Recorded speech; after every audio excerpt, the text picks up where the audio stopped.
Dr. Harris, what did you think of the peer reviews of one another's draft papers we completed last week in Unit 6?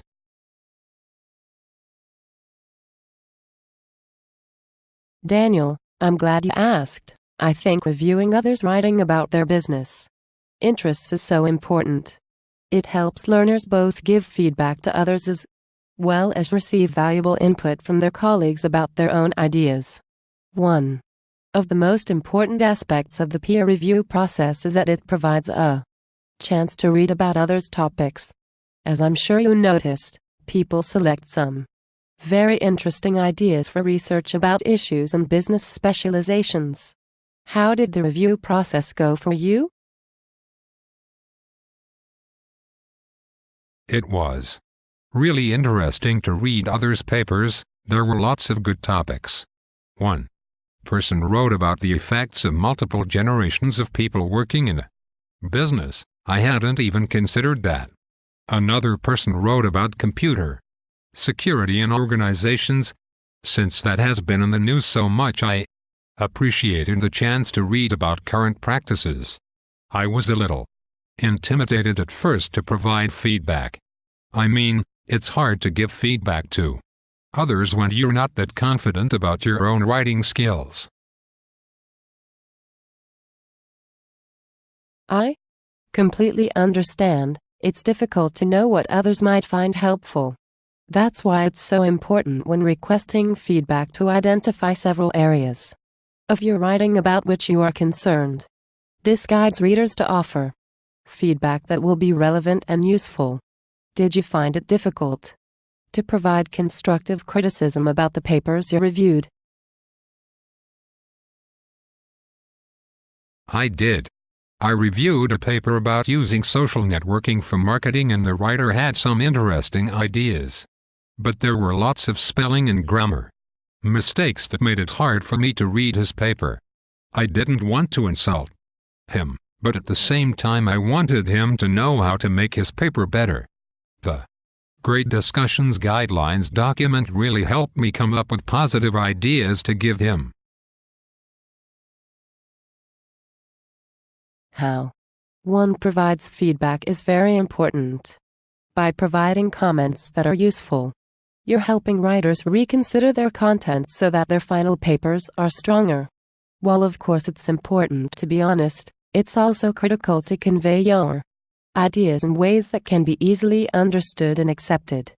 That means being tactful and sticking to the facts. As you looked over our reviews, how could they have been more effective?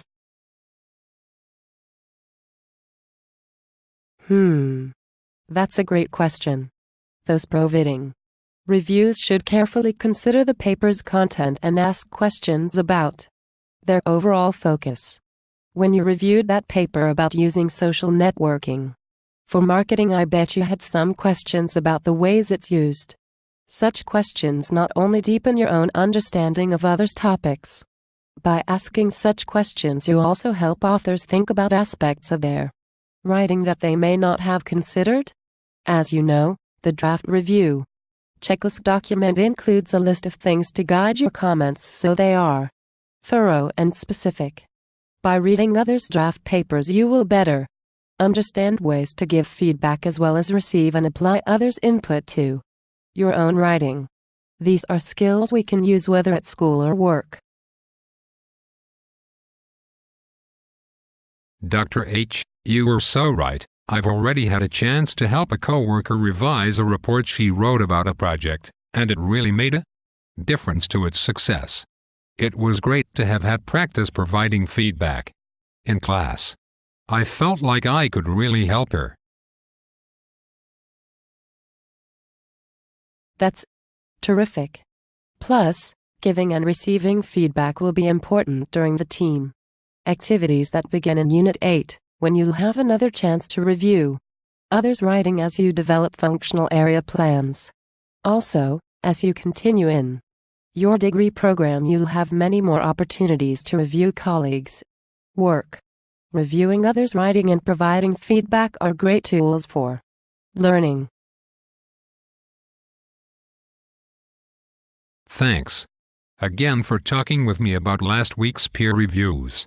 I want to make sure I get as much as possible out of the assignments so I can continue to use what I've learned. Daniel, you're in great shape to move forward this week.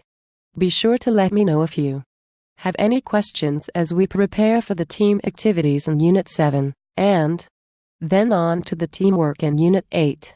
The team assignments are a lot of fun, and they provide another opportunity for you to take what you learn in class and apply it at your workplace. That's the Capella way, real learning to use in the real world.